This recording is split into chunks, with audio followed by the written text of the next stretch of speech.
one of the largest challenges, as I recognise it, for young men, and that myself and Dan have experienced in our work with young men, is attitudes towards violence, understanding of the drivers of violence, the situational factors, the emotions, and the post-violence emotions and repercussions.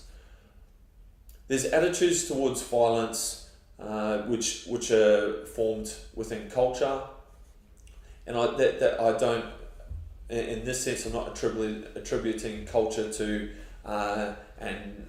ethnicity. I'm talking about the culture of young men, and particularly the young men that we're working with. There's subcultures within that, but there's attitudes to violence which are not dissimilar from honour cultures in, say, the southwest of America, in India and Pakistan, where people feel like they had no choice but to choose violence as an option. And I recognise that because I felt that. There have been times in my life where I felt that my only option was violence, because the other option was being socially isolated, was being cut off from my tribe or my people, being cut off from that, being disenfranchised, being vulnerable and alone. What we're doing within the Chin Up Forum, within the safe space that we're creating, is providing young people, young men, an alternative towards that attitude around violence.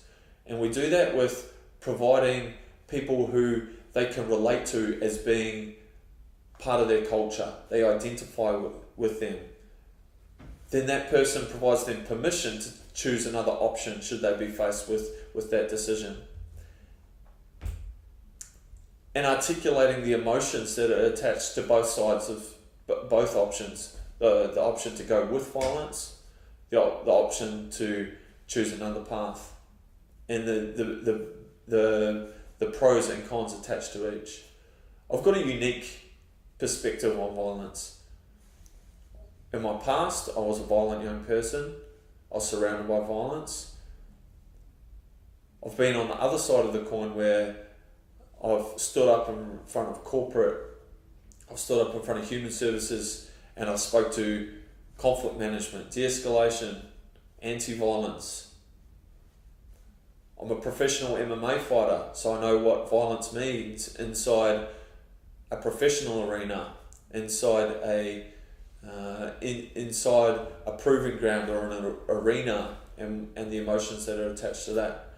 So I think holistically, through my own experience and Dan's experience, we've got a unique position to be spokespeople for alternative means of resoluting violence.